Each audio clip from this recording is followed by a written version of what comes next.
Silence or start. In a desperate moment by the Detroit River, Maya witnessed a man being swallowed by the violent current. Sight.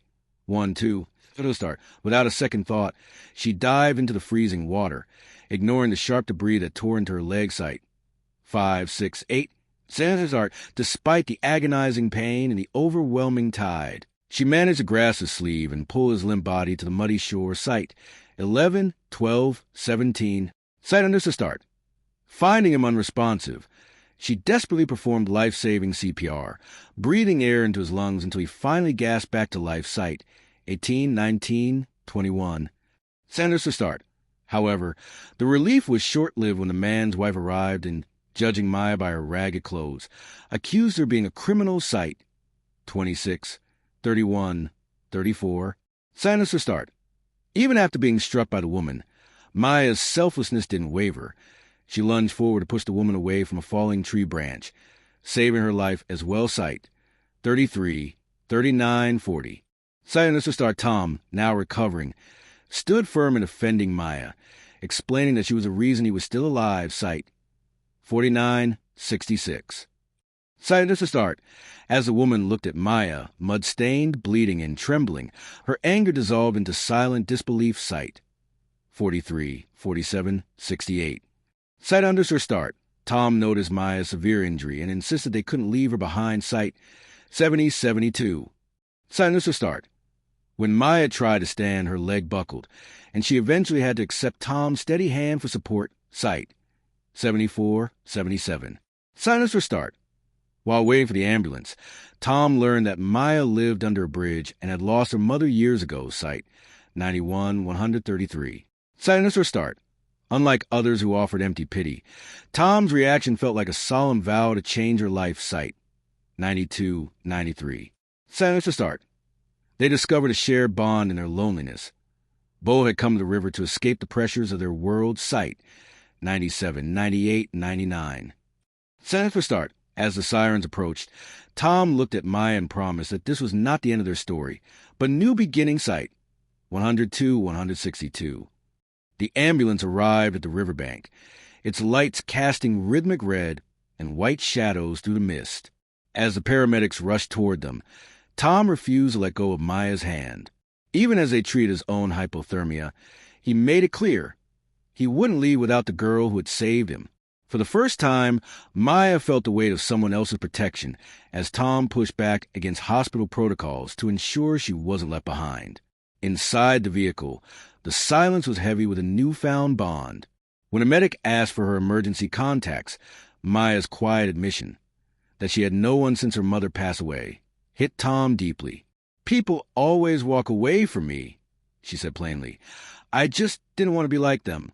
Her words, spoken with a mixture of grit and exhaustion, planted a seed of respect in Tom that went beyond mere gratitude.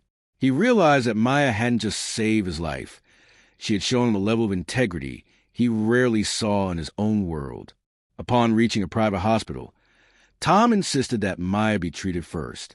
As the doctors tended to her wounds and stitched her injured leg, the sting of the antiseptic felt minor compared to the warmth of the first soft blanket she had touched in years. For Maya, the hospital room wasn't just a place for recovery. It was a rare sanctuary where, for the first time in a long time, she was no longer invisible. As the dawn broke, painting the sky in shades of gold and gray, Tom returned to Maya's room with a simple gesture of kindness, a cup of hot chocolate.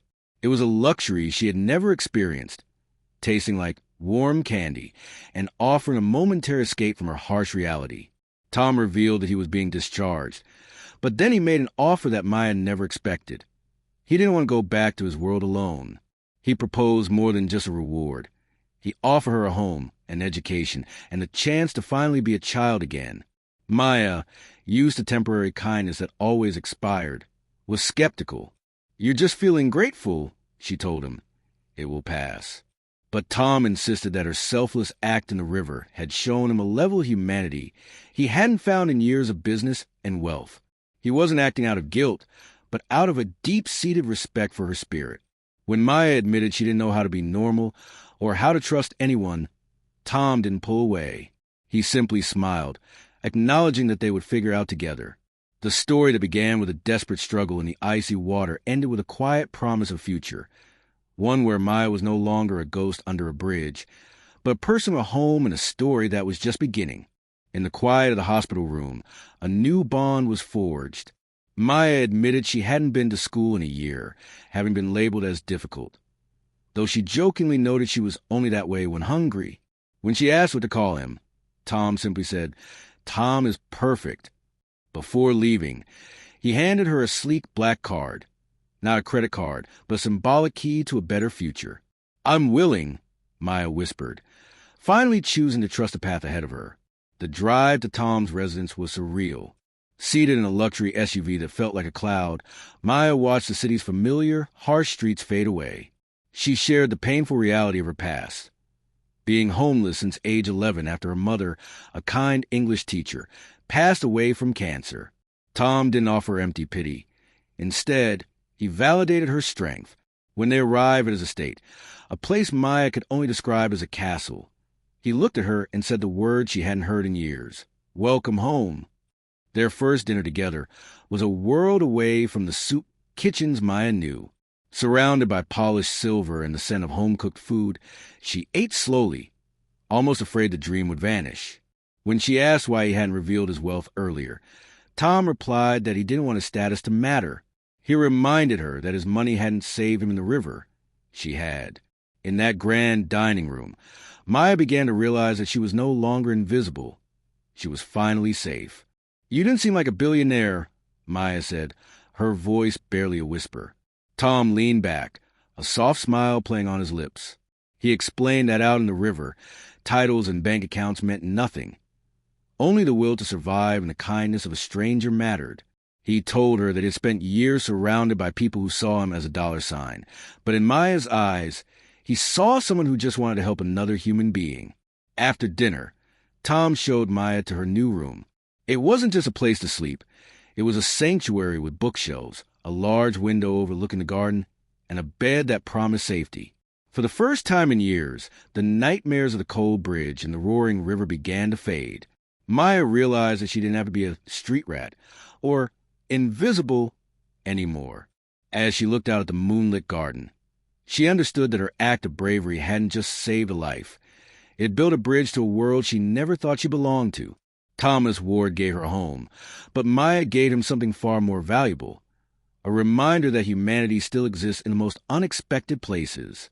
The girl who saved a billionaire had finally, at long last, saved herself.